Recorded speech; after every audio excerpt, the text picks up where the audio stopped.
Hoy voy a hablarles de un tema muy especial.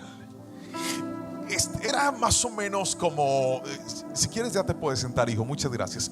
Era como, ¿qué será yo? Enero, febrero, estaba empezando el año. Así que estaba en mi lectura habitual de la Biblia. Y algo que me enseñó mi pastor es que un buen tiempo devocional es una fábrica de prédicas. Así que todos los días mientras leo la Biblia es inevitable que el Señor me dé predicaciones y me dé mensajes y me dé palabra. Y recuerdo que en medio de ese viaje escribí una predicación preciosa. Unas semanas después la prediqué en la iglesia, en mi iglesia, en la central. Grabamos la predicación, fue maravillosa. Pero yo seguí leyendo la Biblia y recuerdo que a esa predicación le escribí parte 1 y parte 2. Grabamos la parte 1 y le pusimos por título a la predicación: cómo tener un corazón humilde y sano. La predicación habla acerca del rey Saúl y nos cuenta cómo era él cuando el Señor lo escogió para la tarea más importante hasta ese momento para el pueblo de Israel. La tarea era ser nada más y nada menos que el primer rey de Israel. Y en esta predicación hablo del carácter de Saúl. Todos conocemos la historia de este rey y lamentablemente terminó muy mal, pero él no siempre fue malo. Él empezó bien. Y la predicación en su parte 1 habla acerca de dos características que tenía. La primera es que cuando lo fueron a nombrar por rey, dice la palabra que Saúl fue y se escondió y no quería salir. Tuvieron que llamarlo para poderlo honrar. Eso a mí me parece nada más y nada menos que una persona que ante el reconocimiento, en lugar de mostrarse, está escondiéndose. Eso se llama humildad y es bien distinto a lo que pasa hoy en día. Hoy en día las personas, en lugar de ocultarse, quieren mostrarse y sobresalir. Pero lo que más tocó mi corazón fue lo otro que hizo Saúl. Dice la palabra del Señor que cuando lo nombra por rey, algunas personas no les gustó que eso haya pasado. Y al no gustarles esto, empiezan a criticarlo y empiezan a señalarlo. Y dice literalmente la Biblia que Saúl no les hizo caso a lo que ellos dijeron. Y en esta historia se basa la primera parte. Fue un mensaje precioso, ha llegado a muchísimas personas.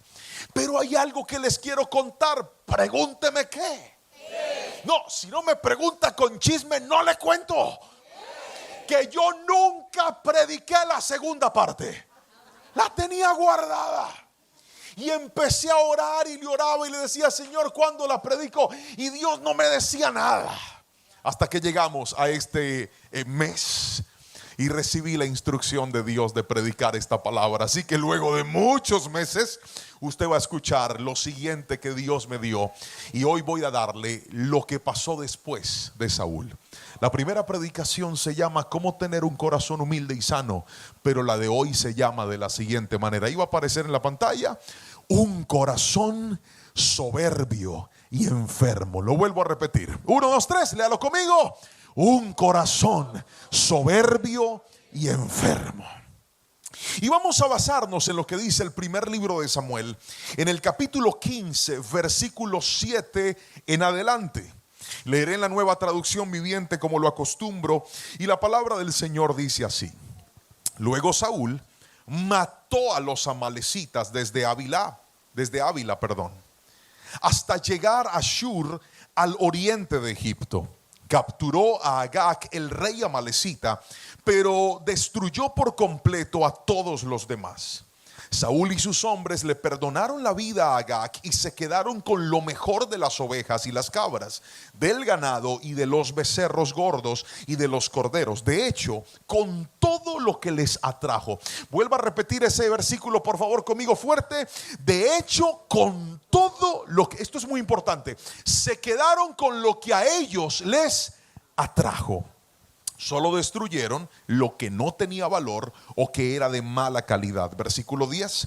Luego el Señor le dijo a Samuel: lamento haber hecho a Saúl rey, porque no me ha sido leal y se ha negado a obedecer mi mandato. Al oírlo, Samuel se conmovió tanto que clamó al Señor durante toda la noche. Temprano, a la mañana siguiente, Samuel fue a buscar a Saúl y alguien le dijo: Saúl se fue a la ciudad de Carmelo a levantar un monumento en su propio honor. Y después continuó a Gilgal. Amén y amén. Estamos ante un fragmento de la historia de Saúl que evidentemente data no de los inicios de él, sino de sus finales. Si algo impacta mi corazón profundamente es que en Dios, como hijos del Señor, tenemos que aprender a permanecer. Si hay algo más importante que alcanzar y que llegar, es permanecer. Alcanzar es un desafío enorme en la vida. Alcanzar el matrimonio es un desafío, especialmente para los que somos feos. Griten amén, aunque se les nota a todos los feos que estamos aquí, varones. Gracias por la sinceridad. Casarse es un desafío cuando el Señor no lo bendijo con belleza exterior, sino con interior. Pero escuche, lo más importante no es alcanzar, es permanecer. Llegar a un buen trabajo es un desafío para algunos, pero lo más importante no es llegar a ese buen trabajo, lo más importante es permanecer. Y algunas personas olvidamos el esfuerzo que hicimos para alcanzar y no nos damos cuenta que el esfuerzo para alcanzar es importante, pero el esfuerzo para mantenerse es más importante. ¿Por qué razón? Porque el diablo no le tiene miedo a que llegues, el diablo le tiene miedo a que permanezcas. Por eso él está tratando de que mucha gente que alcanzó desvíen su camino, se tuerzan, porque él sabe que el que se desvía de lo que alcanzó puede perder grandes cosas que Dios un día le entregó. Y eso fue lo que le pasó a Saúl. Él no pudo permanecer. Leí un libro hace mucho tiempo precioso, es muy cortito. Si alguien nunca ha leído y quisiera leer, este es un buen consejo para empezar. El libro se llama Perfil de tres monarcas y lo escribe un autor llamado Gene Edwards. Y este autor habla de la historia de tres reyes: Saúl, David y Absalón. Y empieza a contrastar el carácter de cada uno de ellos. Hace una yuxtaposición de cada uno de ellos y empieza a mostrarnos sus virtudes, pero también sus defectos. Evidentemente la historia de Saúl, que empezó tan bien, no termina bien. Pero cuando habla de Saúl, Gene Edwards en su libro dice lo siguiente, y es: debemos tener mucho cuidado y mirar con esmero nuestro interior, porque todos podríamos tener un Saúl dentro de nosotros. Así que hoy quiero hablarte de dos cosas que voy a pedirle al Espíritu Santo mientras escuchas esta predicación, agudices tus sentidos, porque hoy vine a hablarte no de cómo alcanzar, sino de cómo permanecer. Hoy vine a hablarte y a enseñarte que si tú no tomas en cuenta lo que la palabra te está diciendo, el enemigo va a tomar lugar y va a debilitar lo que hoy tienes. Yo estoy convencido que Dios está buscando una generación que entienda que el matrimonio es para permanecer. Dios está buscando una generación de jóvenes consagrados que entiendan que la consagración para Dios es algo en lo que deben permanecer.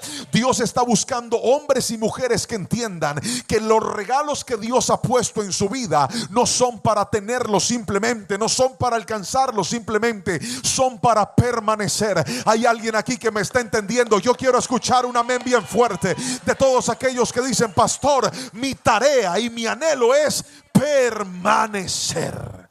Y entonces, ¿qué fue lo que le pasó a Saúl? Pregúnteme con chisme, por favor. Dos cosas, y la primera va a aparecer en la pantalla. A Saúl, en primera instancia, la desobediencia lo enfermó. Repítalo fuerte: 1, 2, 3.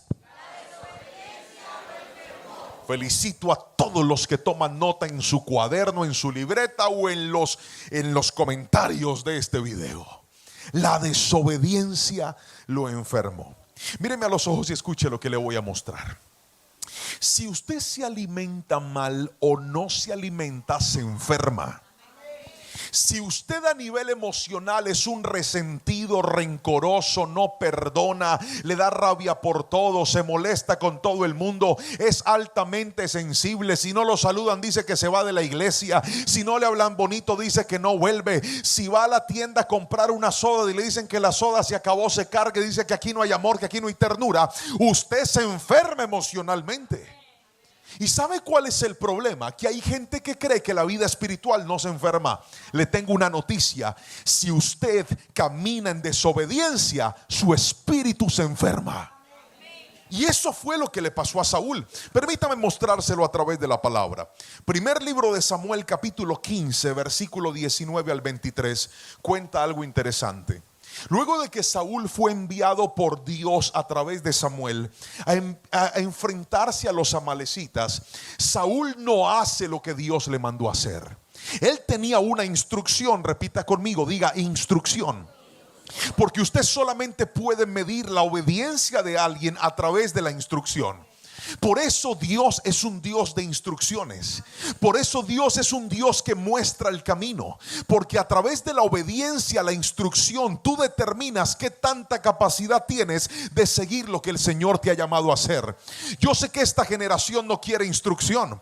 Usted sí se ha dado cuenta que cuando usted le da instrucción a sus hijos, ellos nunca dicen gracias papi, gracias mami por mandarme a dormir temprano, por mandarme a cepillar los dientes. A ellos les da rabia la instrucción.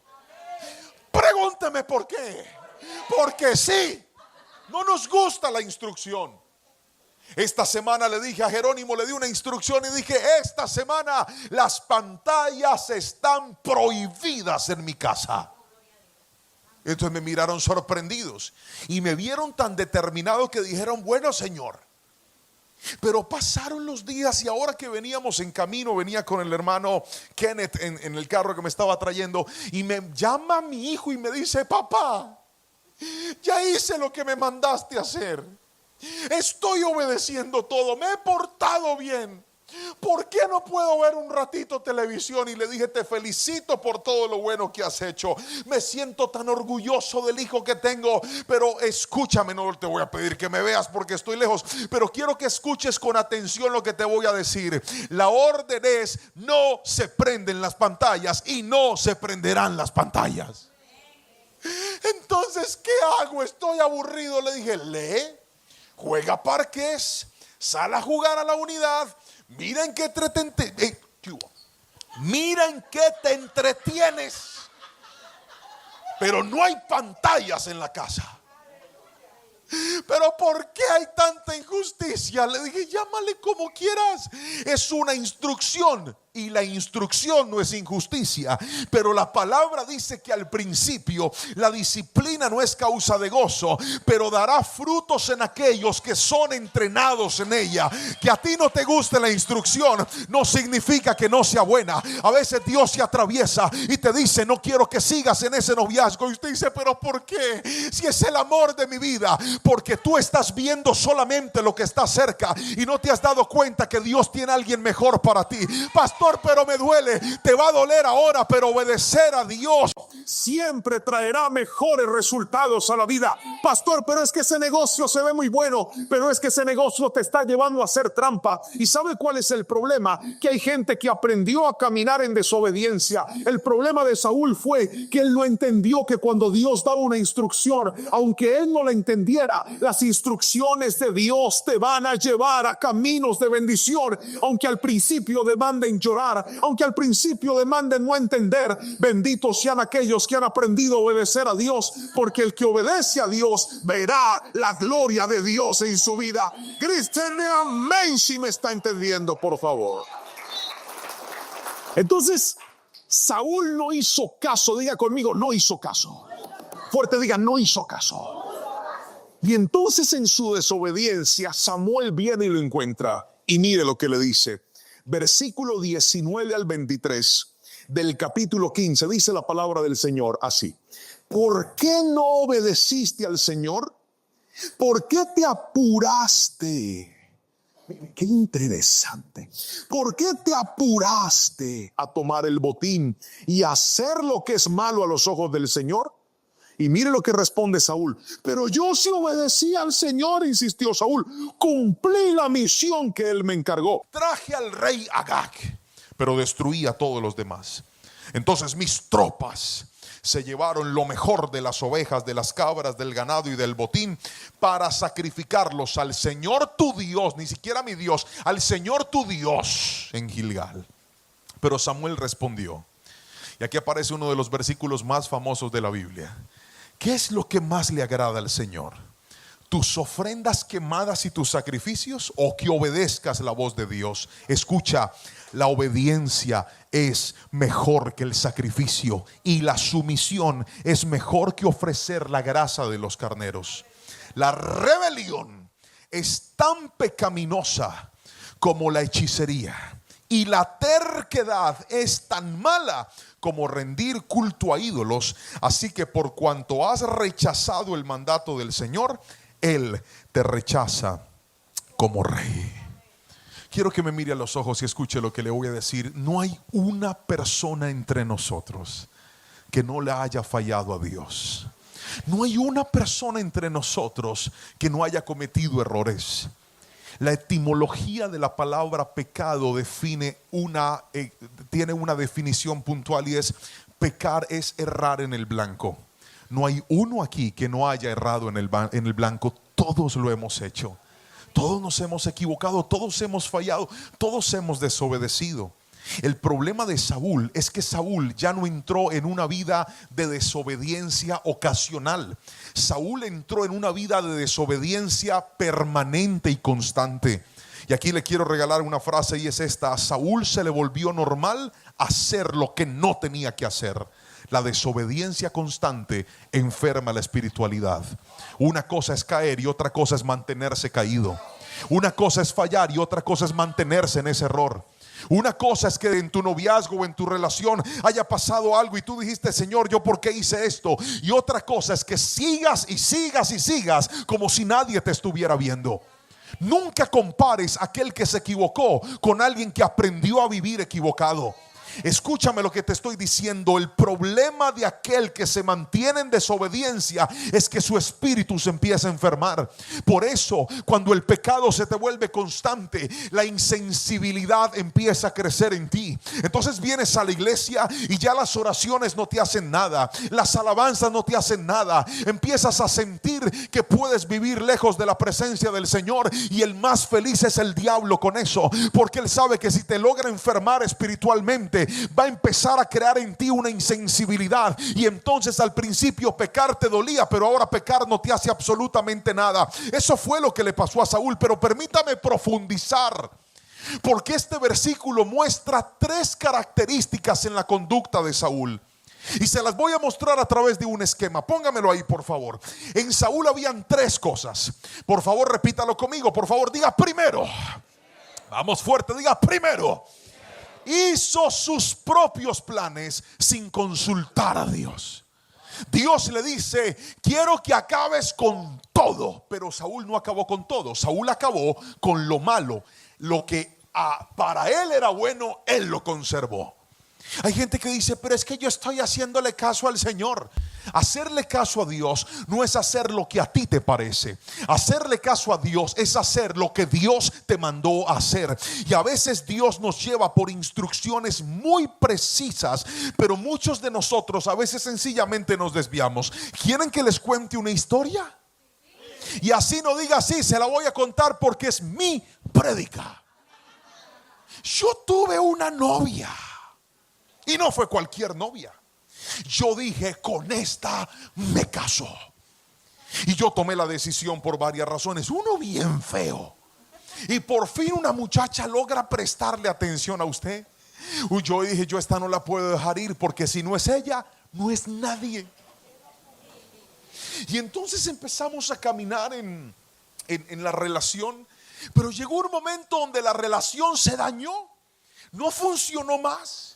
Y yo estaba triste y estaba muy mal y estaba afligido, porque yo decía: Padre, esta es la mujer de mis sueños, la mujer de mi vida. Con ella es que yo quiero pasar hasta que la muerte nos separe.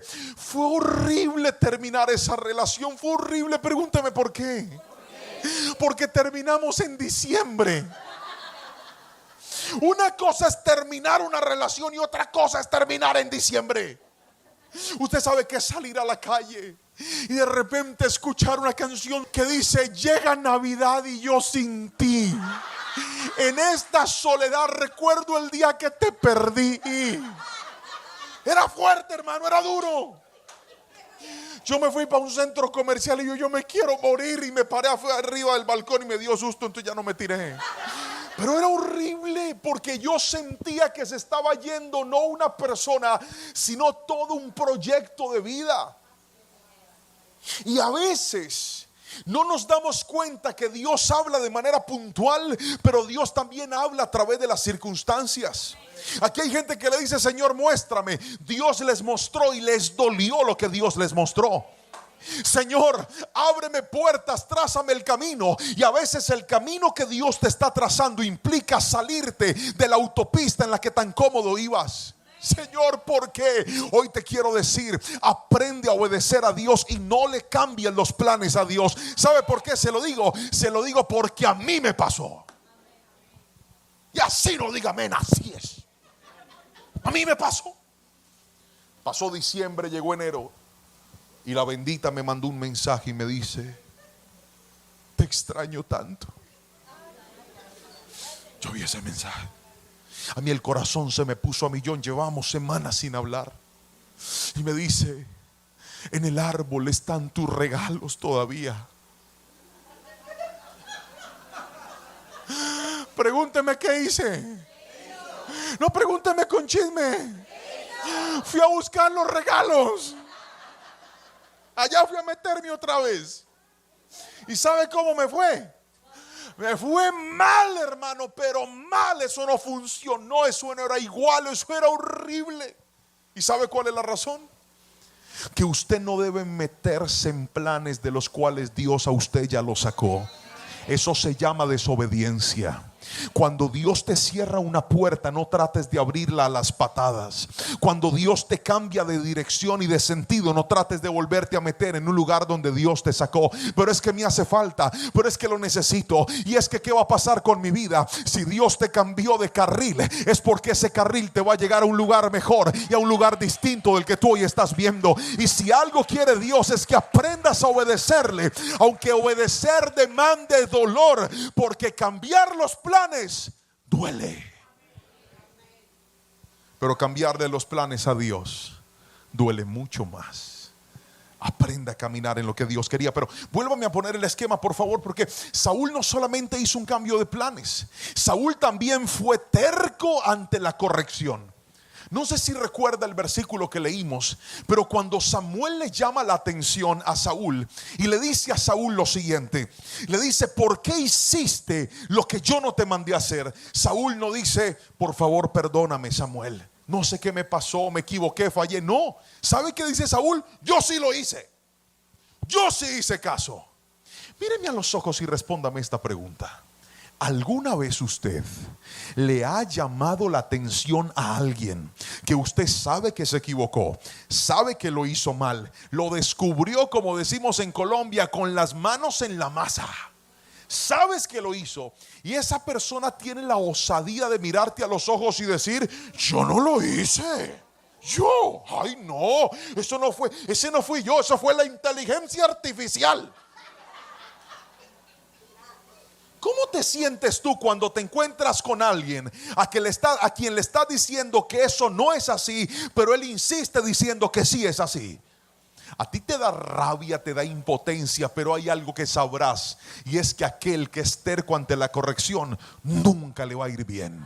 Lo vuelvo a repetir: una persona que es terca ante la corrección nunca le va a ir bien. El que es terco es aquel que no ha aprendido a reconocer que el camino por el que va está mal. El que es terco se cierra. El que es terco no escucha consejo. El que es terco termina metiéndose en lugares de los que Dios lo está tratando de sacar. El que que es terco insiste en negocios que Dios lo está tratando de sacar. El que es terco insiste en pecar en cosas que Dios lo está tratando de sacar. ¿Y sabe cuál es el problema? Que la Biblia describe de una forma un poco explícita y no muy agradable lo que le pasa a una persona terca. Proverbios 26:11 dice de la siguiente manera, léalo conmigo: como el perro que vuelve a su vómito, así es el necio que repite su necedad. Léalo conmigo fuerte otra vez. 1, 2, 3. Como el perro que vuelve a su vómito, así es el necio que repite su necedad. Qué desagradable. Yo no sé si alguna vez usted lo ha visto, seguramente sí. Pero ver un animalito de estos que vuelve a tratar de comerse lo que su propio cuerpo rechazó es algo supremamente desagradable. Y qué interesante que el proverbista compara este desagradable acto con aquellos que, viendo que algo no está bien, insisten en ello. Tú ya sabes que hablar con esa mujer que no es tu esposa está mal, y sin embargo le sigue respondiendo mensajes. Tú ya sabes que hablar con ese hombre que no es tu esposo no es correcto, y sin embargo sigues reaccionando cuando te manda mensajitos por las redes sociales. Hoy te quiero decir, tú estás jugando con fuego, y eso se llama terquedad. Cuando una persona reconoce la obediencia, empieza a mirar que tal vez Dios le está dando campanazos diciéndole: quiero que tengas cuidado con ese pecado, quiero que tengas cuidado con esto indebido, porque esto te va a hacer daño. El problema es que mientras no saquemos la terquedad de nuestro corazón, no podremos ver la respuesta sobrenatural de Dios sobre nuestra vida. Alguien en este lugar tiene que decirme amén si me está entendiendo. Cuando usted muere a la terquedad, se abre el cielo para ver la respuesta de Dios sobre su vida.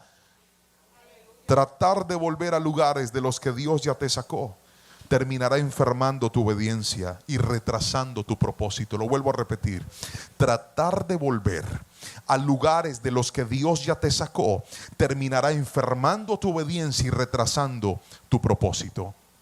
Pero quisiera que volvamos al esquema que le dije principalmente. Y el esquema nos muestra tres cosas. Vuélvalo a repetir conmigo. 1, 2, 3. Diga: Saúl hizo sus propios planes sin consultar a Dios. Lo otro es que fue terco ante la corrección. Pero esto me impactó: Saúl justificó su pecado. Cuando Samuel lo llama a cuentas, él no solamente dice: no, yo sí lo hice. Además de eso, Saúl dice: no, fueron mis soldados los que vieron el botín y se quedaron con lo mejor de todo. Mire, si hay algo terrible, es la gente que ante sus errores lo primero que busca es un culpable.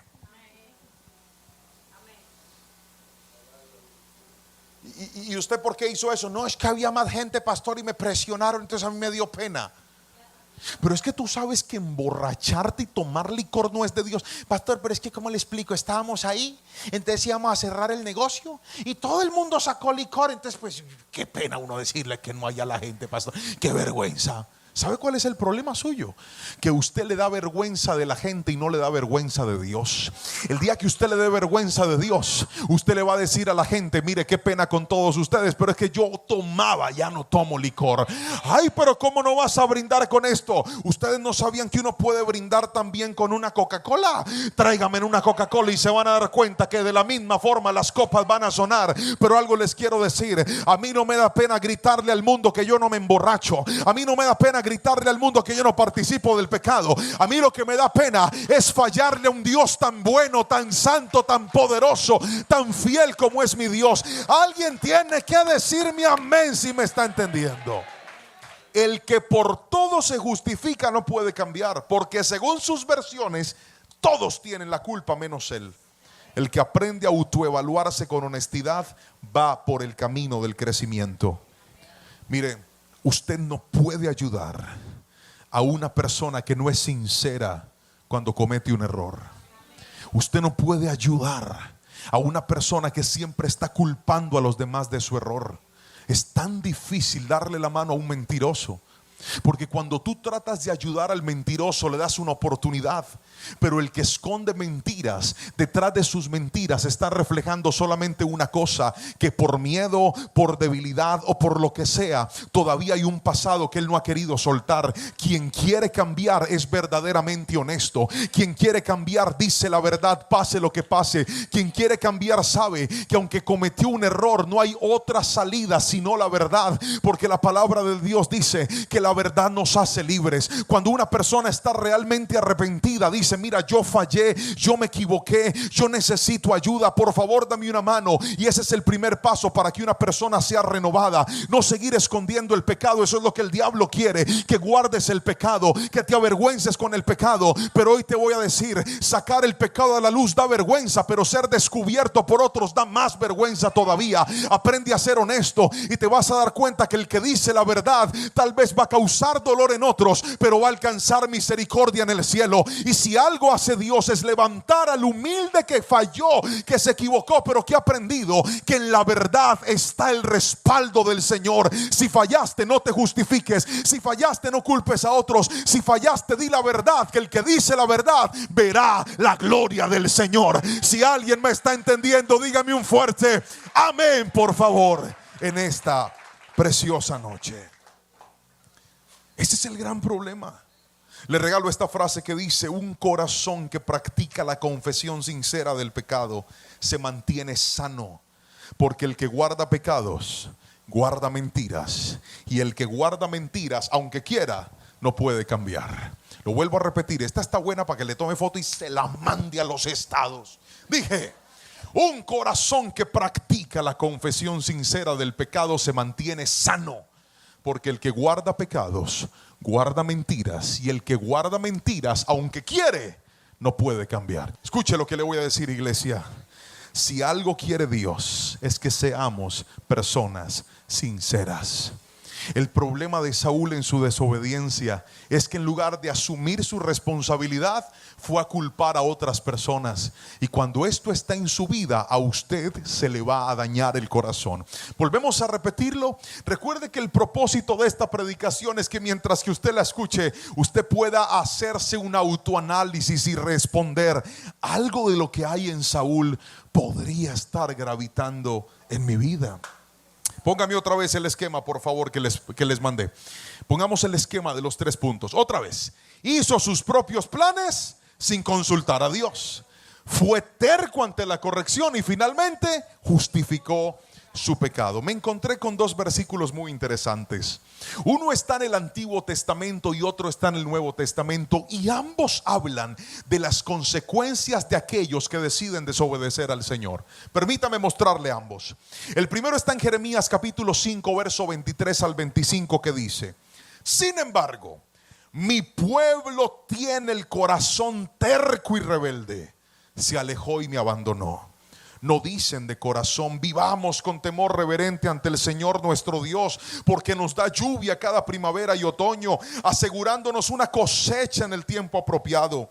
Su maldad les ha privado de estas maravillosas bendiciones, su pecado les ha robado todas estas cosas buenas.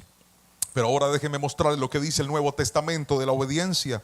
Por lo tanto, amados hermanos, cuidado.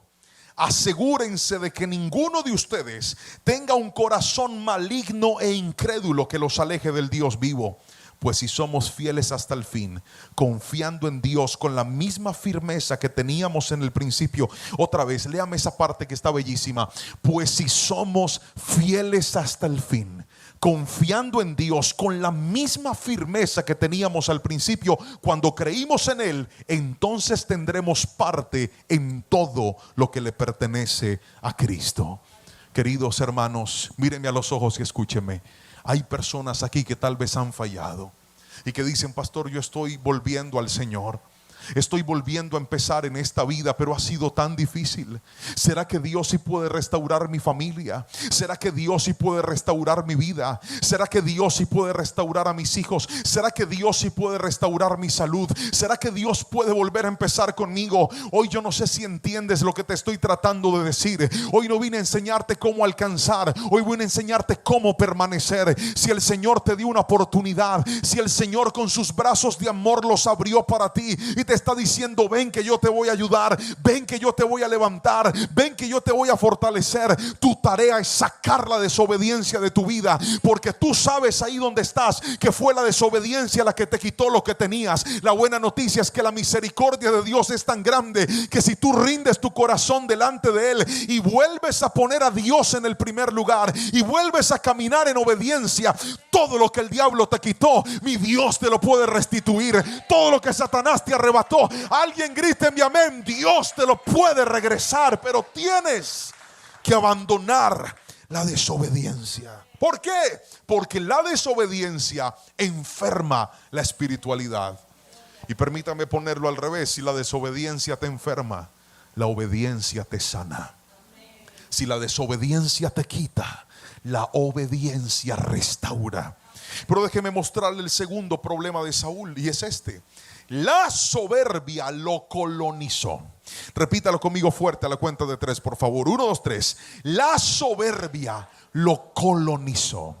Y este verbo colonizar tiene mucha intencionalidad, porque una colonización es algo que se da de forma progresiva, pero de manera radical.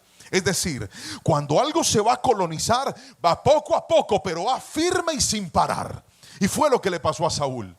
Saúl era un hombre humilde, lo aprendimos en la primera parte de esta predicación. Le huía al reconocimiento, le daba la gloria a Dios. Pero ¿qué pasó con Saúl? Poco a poco su corazón se llenó de soberbia. Y déjenme mostrárselo a través de la palabra. El versículo número 12 del capítulo 15 del primer libro de Samuel dice: temprano a la mañana siguiente, Samuel fue a buscar a Saúl. Alguien le dijo: Saúl fue a la ciudad de Carmelo a levantar un monumento en su propio honor. Y después continuó a Gilgal. Esto impactó profundamente mi vida. ¿Dónde está el hombre que le daba la gloria a Dios? Levantando un monumento en su honor. ¿Sabe cuál es la diferencia de Saúl y de David? Que cuando David tenía una victoria, David levantaba un altar para Dios. Pero ahora Saúl, en medio de sus victorias, no está levantando un altar para Dios, está levantando un monumento en su nombre. Y esto se llama soberbia. Queridos hermanos, nunca permita que una victoria se le vuelva un monumento. ¿Ha visto esa gente que cuando alcanza algo se lo quiere contar a todo el mundo? Tenga cuidado, no levante monumentos en su honor, porque cuando levantas monumentos en tu honor, corres el riesgo de caer en soberbia. Es que mira lo que Dios me dio, es que mira la casa que me compré, es que mira el carro que tengo parqueado, es que mira lo que llegó a mi vida. Y tenga mucho cuidado, porque una cosa es contar un testimonio y otra cosa es levantar un monumento. Cuando una persona levanta un monumento, empieza a pretender que por lo que tiene o por lo que alcanzó es lo que es y ha llegado hasta donde ha llegado. Si hay algo que tenemos que practicar todo el tiempo, querido hermano, es darle siempre la gloria a Dios por lo que ha llegado a nuestras manos, porque todo lo que tenemos no es por nuestro mérito, es porque Dios ha sido bueno y Dios ha sido fiel. Tienes un buen trabajo, dale la gloria al Señor. Tienes una buena familia, dale la gloria al Señor. Tienes una buena salud, dale la gloria al Señor. Tienes una buena suegra, dale gloria al Señor. Eso es un milagro. Eso es increíble.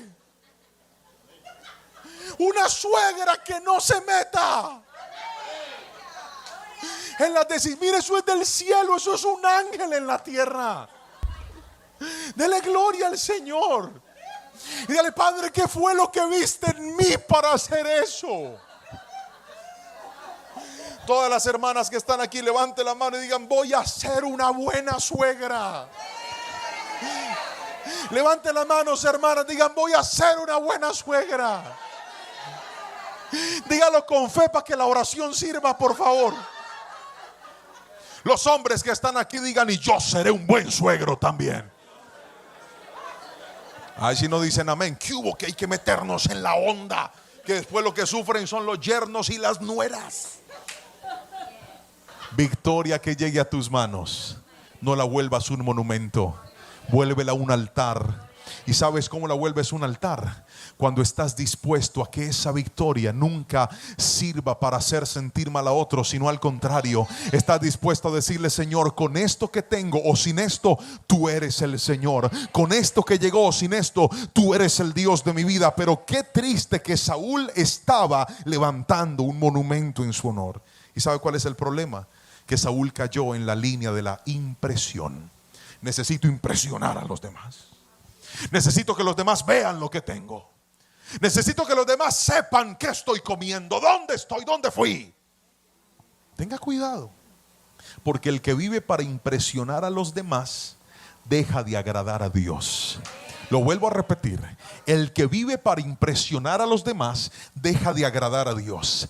¿Sabe por qué hay gente que está perdiendo el respaldo de Dios en la predicación de la palabra? Porque se paran a predicar mensajes para que la gente esté contenta y la gente los aplauda. Usted tiene que entender que cuando Dios le habla a usted y lo manda a llevar la palabra de Dios, usted tendrá que decir cosas cómodas y a veces tendrá que decir cosas incómodas, porque su tarea no es quedar bien con la gente, su tarea es quedar bien con el Señor. Y hay gente aquí que no ha entendido ese principio y como Saúl están tratando de levantar monumentos. ¿Sabe? Validar su ministerio por la cantidad de seguidores que tiene es levantar un monumento. Validar su empresa por la cantidad de seguidores que tiene es levantar un monumento. Hoy vengo a decirte: rompe el estándar del mundo, que si a alguien tienes que agradar, tú tiene nombre propio y se llama Jehová de los ejércitos. Si Él te ve y Él está contento contigo, Él prosperará tu camino y te dará paz. Alguien dígame amén si me está entendiendo, por favor. No trates de impresionar a nadie con las cosas que Dios ha hecho contigo. Los testimonios son para darle la gloria a Dios, no para hacernos monumentos propios. Tienes un testimonio, que la gloria se la lleve el Señor. Tienes algo que sucedió, que la gloria se la lleve el Señor. Encárgate de contarlo de tal manera que el mundo sepa que no fue por ti, no fue tu mano, no fue tu talento, no fue tu gracia, no fue es que yo tengo estabilidad, es que a mí siempre me pasan cosas buenas. No. Asegúrate de decirle al mundo: ni yo sé por qué llegó, pero mi Dios ha sido bueno. Y algo le quiero decir: si Dios restauró mi familia, también le va a restaurar la suya. Si Dios me devolvió la salud, también alguien gríteme amén en esta noche, por favor. Son testimonios, no monumentos. Ahora, hay otra cosa que le pasó a Saúl. No solamente quiso levantar un monumento, sino que además Saúl, escuche bien, solo le importó quedar bien con la gente. Lo vuelvo a repetir: le importó quedar bien con la gente. Y hay algo que he descubierto a lo largo de mi corta vida: para quedar bien con Dios tendrás que aprender a quedar mal con algunas personas. Para poder quedar bien con Dios tendrás que aprender a quedar mal con algunas personas. Saúl solamente quería que la gente lo reconociera. Cuando Samuel va y lo llama y le dice: el reino lo has perdido, Saúl, en lugar de decir: dile a Dios que me perdone, ¿qué puedo hacer para resarcirlo?, ¿sabe qué cuenta la Biblia? Primer libro de Samuel, capítulo 15, 27 al 30. No lo voy a leer por tiempo, pero sí quiero que lo escriba y lo lea después. ¿Sabe qué dice la Biblia? Que Saúl le dice a Samuel: por favor, hónrame delante de los ancianos de Israel. Ni siquiera pide el reino, solo pide: quédate conmigo, que la gente sepa que tú estás conmigo. Porque para Saúl se volvió más importante lo que la gente pensaba que lo que Dios pensaba. No se trata de ser perfectos, se trata de ser perfeccionados en el Señor. No trates de impresionar a nadie, di la verdad. Alguien tiene que decirme amén. Si lo que tienes no es muy grande, di la verdad. Si lo que tienes no es muy relevante, di la verdad. Que ante los ojos de Dios vale más lo pequeño en la verdad que lo grande en la mentira. No trates de inflar las cosas solo para quedar bien con la gente. Este fue el error de Saúl. Quiero quedar bien con la gente, cuando en realidad tenía que quedar bien era con el Señor. Tal vez en tu trabajo tienes oportunidades de mentir para sorprender a la gente. No lo hagas. Tal vez te están diciendo que firmes un papel y que infles una cifra para abrirte puertas. Las puertas que se abren con mentiras se cierran con vergüenza. Lo vuelvo a repetir: las puertas que abres con mentira se cierran con vergüenza. Nunca caigas en esa trampa. Si estás anhelando algo y la única forma de abrir esa puerta es inflando algo, mintiendo, no te metas por ahí. Es preferible que tú digas: Señor, voy a esperar que sea tu tiempo, que sea tu manera. Y te vas a dar cuenta que la palabra del Señor dice que Dios al humilde lo levanta, pero al altivo va a caer en el nombre poderoso de Jesús. No trates de impresionar a los demás. Ahora, a Saúl también le pasó algo. No solamente levantó un monumento, no solamente trató de impresionar a la gente, sino que encontré algo más. El primer libro de Samuel, capítulo 20, versículo 30 al 34. No lo leeré por tiempo, pero necesito que lo escriba. Primer libro de Samuel, capítulo 20, versículo 30 al 34. Cuenta que Saúl estaba reunido con su hijo Jonatán y le dijo: ¿dónde está David? Jonatán le dice: David se fue, papá, porque está en riesgo su vida. Tú estás tratando de matarlo, de hacerle daño. ¿Y sabe qué hace Saúl con su propio hijo? Pregúnteme qué hizo Saúl. Si no me pregunta con chisme, no le cuento. Falta. Pregúnteme qué hizo. Agarró la lanza con la que había tratado de matar a David y se la tiró a su hijo Jonatán. ¿Qué? Estás tratando de matar a David, que no te ha hecho nada, y ahora tu soberbia te está llevando a tratar de matar a tu propio hijo. Sí, señores, míreme a los ojos y escuche lo que le voy a decir. Cuando la soberbia le llega a usted a la vida, usted no le importa hacerle daño ni siquiera a su propia familia. Así no diga amén. Así es. Dije: cuando la soberbia llega a su vida, usted no le importa hacerle daño a su propia familia. ¿Ha visto esos soberbios que están tratando mal a su esposa y no reconocen que están mal? Ahí ya se puso esta prédica tensa. Mire, si ustedes sabían cómo era yo, ¿para qué me invitaron? Pero hay hombres tan soberbios que su conducta de indiferencia, su conducta de desprecio, su conducta de maltrato le está haciendo daño a esa mujer, le está haciendo daño a ese hogar, y no les importa. ¿Sabe por qué? Porque el soberbio no tiene problema con lanzarle lanzas a su propia familia. El soberbio no tiene problema con tratar de lastimar a su propia familia. Hermanas que en medio de su soberbia son capaces de no hablarle a su esposo, son capaces de cerrarse y no tratar bien a sus hijos. Y el peor problema es que tú sabes que estás mal, pero la soberbia no te deja reconocerlo. Tú sabes que ese mal genio te está haciendo daño, pero la soberbia no deja reconocerlo. Tú como hijo sabes que con esa soberbia estás lastimando a tus padres, pero no te importa reconocerlo. Hoy te quiero decir: cuando la soberbia llega al corazón, lastima a la familia, y el problema es que el soberbio parece que no le importa. ¿Y sabe cuál es el problema? Que el soberbio solamente entra en razón cuando pierde lo mismo que ha estado lastimando. Tenga mucho cuidado. Hacerle daño a la familia solo por no dar el brazo a torcer se llama soberbia. Le regalo esa frase, ojalá la guarde, le va a aparecer en la pantalla. Dije: hacerle daño a la familia solo por no dar el brazo a torcer se llama soberbia. Hay hombres que si la esposa no los busca, ellos no la buscan. Pero eso pasa en Colombia, eso no pasa en Panamá. Aquí también. Entonces voy a seguir, yo iba a parar. Hay hijos que si el papá o la mamá no hace lo que ellos quieren, se llenan de soberbia y no le buscan, no lo hablan. Escúchame lo que te voy a decir. Hijos que están aquí, jóvenes, mírenme a los ojos y escúchenme. Tú no sabes el esfuerzo y el sacrificio que tus padres tienen que hacer para darte lo que tienes. Deja de ser un caprichoso y vuélvete un hijo agradecido. Yo sé que el anhelo de muchos muchachos es tener lo que otros tienen, alcanzar lo que otros han alcanzado, pero sé agradecido con lo que Dios te ha dado. Yo sé que muchos hijos a veces sufren cuando se comparan con otros y dicen: yo ¿por qué no puedo tener lo que otros tienen? Mírame, si tu historia es diferente, tu resultado también será diferente. El estándar de la vida no es tener lo que otros tienen. El estándar de la vida es caminar en la voluntad de Dios, porque el que camina en la voluntad de Dios tal vez no tendrá lujos, pero sí tendrá carácter, y el carácter te llevará a lugares mayores y mejores. Pero cuando un hijo se llena de soberbia en contra de sus padres, es capaz de faltarle al respeto, es capaz de no ser agradecido, es capaz de irse de la casa, amenazarlo. Y hoy te quiero decir, un hijo que deshonra a los padres es un hijo que se cierra las puertas. Alguien se lo tenía que decir y yo se lo vine a decir. Y yo no estoy bravo, yo predico así. Pero Dios va a levantar una generación de hijos que honren a sus padres, respeten a sus padres. A alguien dígame amén si me está entendiendo, por favor.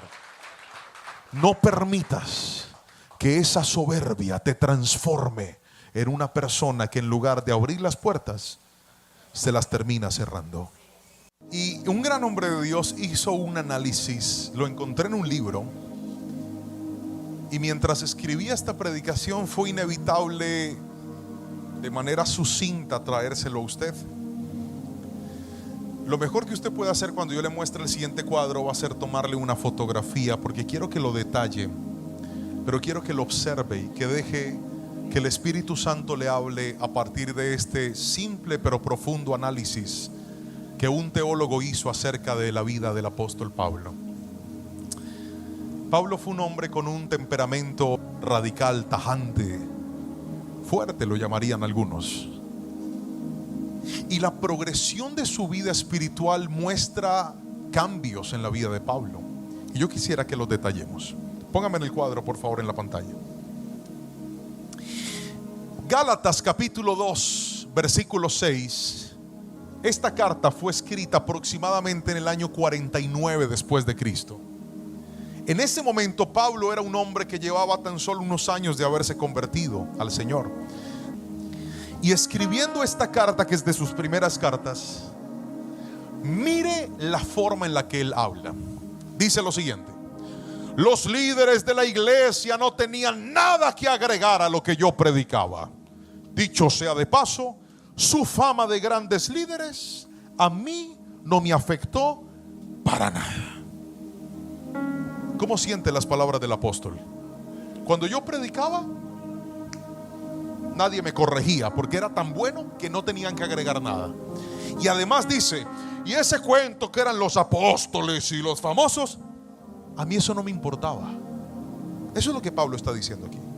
Y algunas personas se pegan de este versículo para decir: sí, a mí ese cuento que tú tengas una iglesia, a mí eso no me interesa, porque Dios me llamó a predicar y allí amén y amén y amén.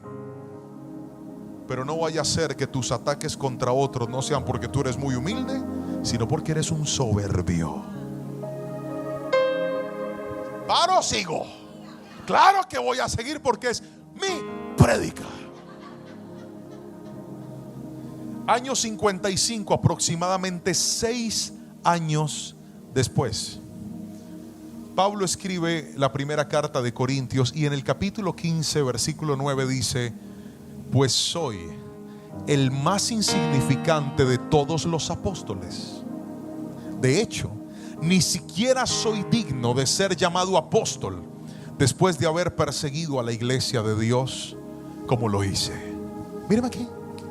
Primera carta está diciendo: su fama de apóstoles a mí no me hizo nada. 6 años después, Pablo está diciendo: de los apóstoles, yo soy el más insignificante. ¿Está viendo el cambio? Míreme los ojos, ¿está viendo el cambio? Pero sigamos, porque él siguió mandando cartas.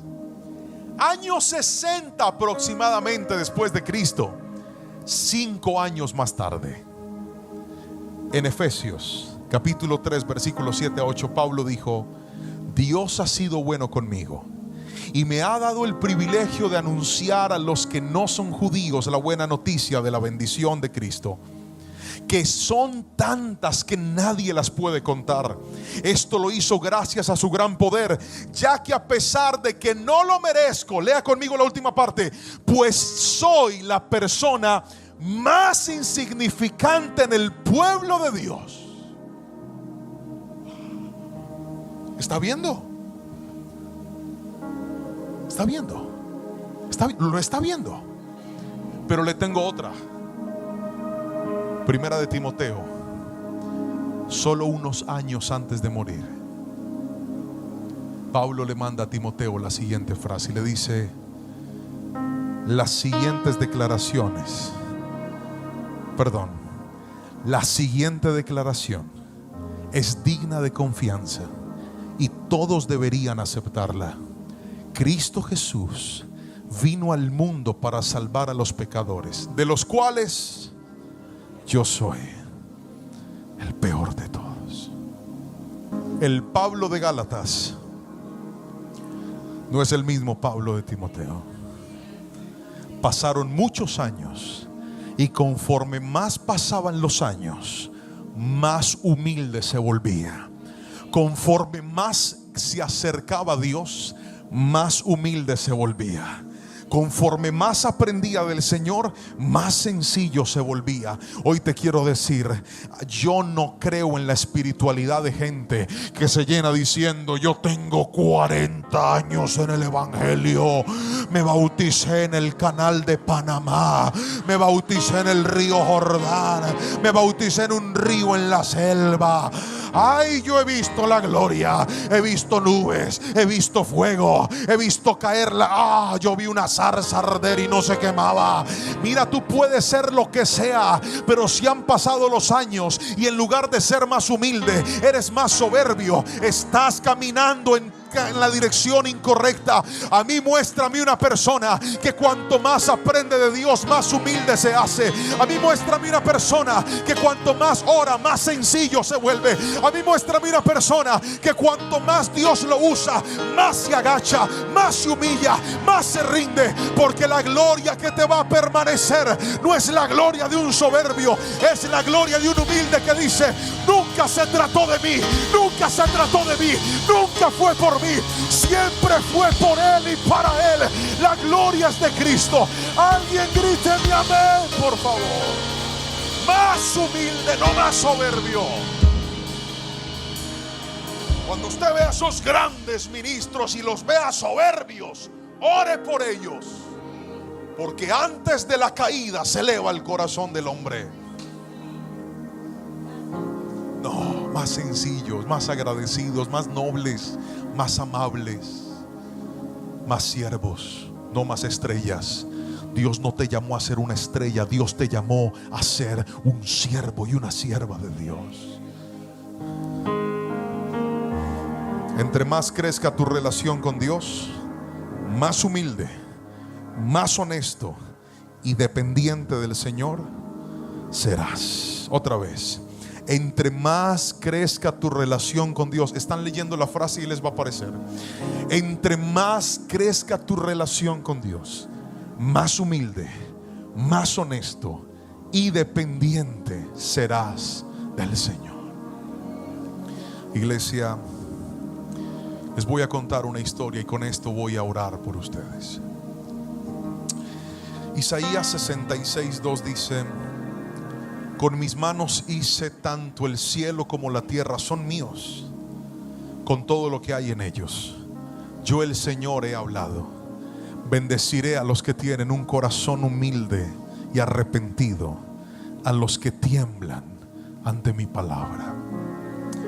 Yo estaba en segundo de bachillerato, estaba en séptimo de bachillerato, y a mí sí, lo recuerdo como si fuera ayer. Eso dicen todos los que ya están pasados. Gracias, Padre. Toca a tu hija. Y entonces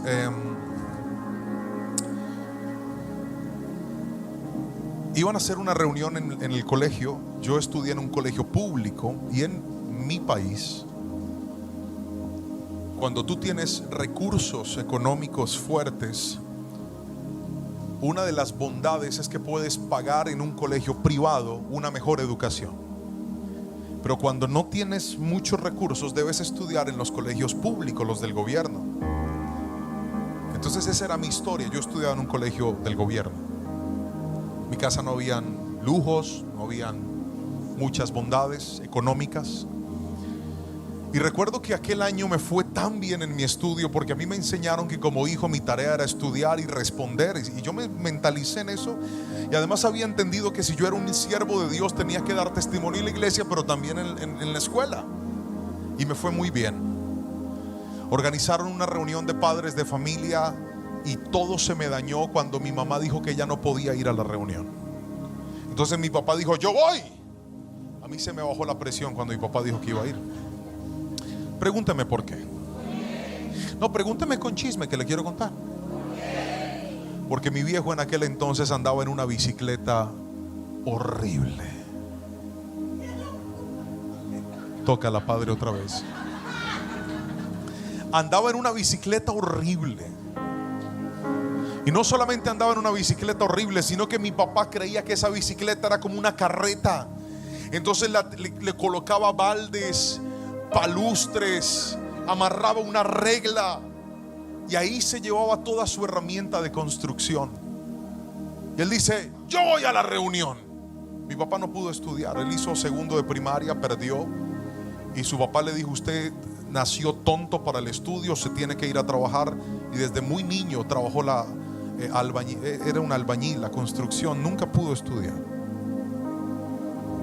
Así que no gozó de la educación que otros tenían. Y el problema era que a mí me daba mucha pena que él fuera, porque yo lo conozco, yo sé cómo es él. Y el primer problema era la bicicleta. Me dice: súbase, yo lo llevo. Yo dije: no, ¿qué tal yo llegar al colegio ahí bien encaramado en la bicicleta con todo poco de herramienta? Me daba pena. Pregúnteme por qué. Porque había niñas del colegio que a mí me gustaban. Ellas no sabían, pero a mí me gustaban. Y yo tenía una novia, pero cabe aclarar que ella no sabía que era mi novia, pero era mi novia. Era un adolescente empezando a vivir. Y el primer problema, le dije: papá, yo me voy caminando. Me dijo: listo, yo me voy al lado suyo. Y todo el camino él con su bicicleta y yo al lado. Cuando llegamos al colegio, yo fui a hablar con un vigilante del colegio y le supliqué que por favor dejara que mi papá parqueara la bicicleta ahí, que la amarrara, que le echara cuidado. Yo le supliqué porque yo sabía lo que mi papá iba a hacer. Le dije: papá, deje la bicicleta aquí. Me dijo: no, ¿qué tal que me la roben? Yo: ¿y quién le va a robar a cosa tan fea? Donde vean esa bicicleta tan horrible, le dejan dinero por lástima para que compre otra. ¿Quién se va a llevar eso? No, mi herramienta me ha costado mucho, yo no voy a dejar esto aquí. Se fue con la bicicleta y se entró todo el colegio, y yo veía a los compañeros mirar la bicicleta. Yo era uno de los estudiantes más destacados, pero yo no quería nada con esa bicicleta. Luego me dicen cuál es el salón, y me dicen que el salón es un segundo piso. ¿Y sabe qué hizo? Subió la bicicleta, se la trepó así. Yo decía: tierra, trágame, tierra, trágame. Oré, me acordé que el Señor está que llega por la iglesia, y le dije: Señor, suena la trompeta y llévame ya. Que se le quede esta bicicleta al anticristo, Padre, llévanos. Llegamos afuera del salón y le dije: papá, deje la bicicleta aquí afuera. Y me dijo: no, ¿qué tal que se me la lleven? Pregúnteme qué hizo. Entró la bicicleta al salón y la puso arriba así, ¡pah!, como un trofeo para que todo el mundo la mirara. Yo fui y me senté atrás de ese salón. Yo quería que yo decía: qué cosa tan horrible. Yo escuché unos compañeros míos diciendo: uy, qué boleta, qué bicicleta tan fea, ¿quién será el dueño? Yo decía: no. Le digo la verdad. Al Juan Pablo de adolescente, que tenía como 12 años, 11 años, le dio vergüenza decir que ese dueño de esa bicicleta era su papá. Luego la profesora empieza a dar las calificaciones y entrega los informes y finalmente dice: vamos a hacer una mención de honor al mejor estudiante del curso. Menciona mi nombre y el primero en pararse a aplaudir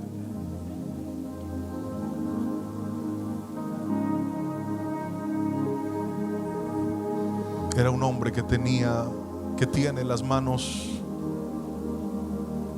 llenas de callos, duras, que nunca supo que era ganarse un diploma. Él aplaudió y dijo: ese es mi hijo.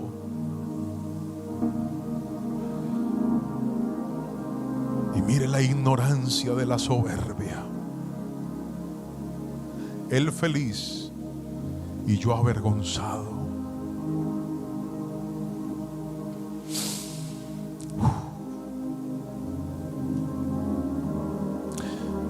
Pero los años pasaron y mi relación con Dios pasó. Si yo pudiera hablarle al Juan Pablo del pasado, le diría: tú no vales por la bicicleta, tú no vales por los lujos. Siéntete orgulloso de ese papá que te sacó adelante pegando ladrillos, construyendo paredes. Y como un día mi viejo me lo dijo con los años, lleno de ternura y de gratitud, me dijo: yo nunca imaginé que de un hombre como yo pudiera salir un pastor como usted, mi hijo. ¿Sabe? Hoy en día me lleno de orgullo de hablar de mi viejo, de mi papá, y de decirle al mundo entero: este pastor no es un hijo de pastores, este pastor es un hijo de un albañil, es el hijo de un hombre común y corriente. Pero bendito sea el día que Dios miró mi familia y dijo: no importa que no apliques lo que todo el mundo aplica, que no tengas lo que todo el mundo tenga, que no tengas las oportunidades que todos tienen. La Biblia dice: de lo vil y de lo menospreciado tomó Dios para avergonzar a los sabios. Deja esa soberbia barata y sea una persona humilde, porque al humilde Dios lo levanta. Grítame amén, por favor.